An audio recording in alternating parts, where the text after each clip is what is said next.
Bonjour à toutes et à tous, bienvenue sur la chaîne. Aujourd'hui, je vais me faire un petit The Batman. Alors, je ne vais pas le présenter l'objet physique, car je ne le possède pas. Il y a certains films comme ça que je tâtonne, je ne sais pas trop si je veux les voir ou pas. Et donc, je préfère les voir d'abord en streaming et après me les faire, après si le film est intéressant, je me l'achète. Donc aujourd'hui, j'ai envie de me faire The Batman. Je suis en retard d'ailleurs, parce que ça fait des mois et des mois qu'il est sorti. Mais j'ai l'occasion de me le faire, donc je vais me le faire. Alors moi, j'adore Batman, j'adore la trilogie Nolan. J'adore les films de Tim Burton. Bon, soyons honnêtes, le Batman 1, Batman 2, le défi. Après, non, après c'est de la jaille, le Forever, c'est de la merde. Enfin, tout ce qui a suivi après, c'était pas terrible.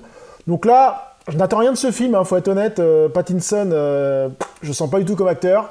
Quand j'avais vu la bande-annonce, j'avais fait ouais, le charisme de cet acteur, moi, me branche pas du tout. Il y a très peu de films avec lui que j'ai adoré. Il y a Remember Me, là, qui était sympa. Le Twilight, je trouve que c'est de la merde.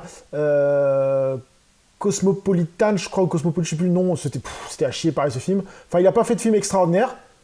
Donc, je m'attends pas à grand-chose. J'aime bien comment le super-héros Batman, j'adore. À voir ce que ça vaut, donc c'est parti pour se faire un petit The Batman. A few moments later. Donc je vais me finir The Batman. Je suis assez mitigé avec ce film. Pour la simple et bonne raison, c'est que déjà il est beaucoup trop long, 2h50, 2h49. C'est vraiment trop long, franchement. Le début est vraiment sympa. J'adore l'ambiance, la ville malsaine, la ville glauque, la ville où il y a la pluie. L'ambiance est géniale, on a l'impression d'être un peu dans Seven. Et je trouvais ça vraiment excellent. Et à un moment, je trouve que le film s'enlise. Le début est excellent avec toute la partie enquête, je trouvais ça vraiment bien fait. Mais à un moment, ça s'enlise.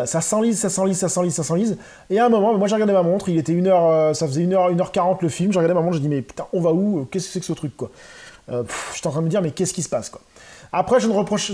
Ce que j'avais dit en début de vidéo sur l'acteur, je suis complètement étonné. L'acteur, ça lui va vraiment bien, le rôle de Batman. Il rentre bien dans ce rôle, donc j'ai trouvé ça excellent, l'ambiance était bien. La petite Batmobile, ça changeait complètement de ce qu'il y avait. Le costume est bien sombre. Les scènes de fight sont bien réalisées, surtout celles dans le noir. Puis la scène sans spoiler à la fin, là, ça pète bien. Le héros charismatique, je trouve pas vraiment. Non, pas plus que ça, mais ça reste quand même un héros assez sympa à voir. Et franchement, le reste, bof. Pour moi, il y a un bon 50-60 minutes en trop, une heure en trop pour moi, au moins, pour faire un film vraiment bon. Là, ça reste un film correct, mais je me suis fait chier. Je me suis fait chier à partir de 1h50, 1h60, enfin 1h50, je me suis fait chier. La dernière heure, je me suis fait chier. Il y a eu quelques rebondissements à un moment. Non, franchement, c'était un film à mettre de côté. Je sais pas si je le reverrai un jour. Je sais même pas si je vais l'acheter en Blu-ray, j'en sais rien. Donc oui, rien de plus de foufou pour ce Batman. Donc pour moi, c'est pas une réussite, c'est un film standard. Ça aurait pu être beaucoup mieux. Donc voilà, c'est pour ce petit Batman. Sur ce, je vous dis à très bientôt sur la chaîne. Salut!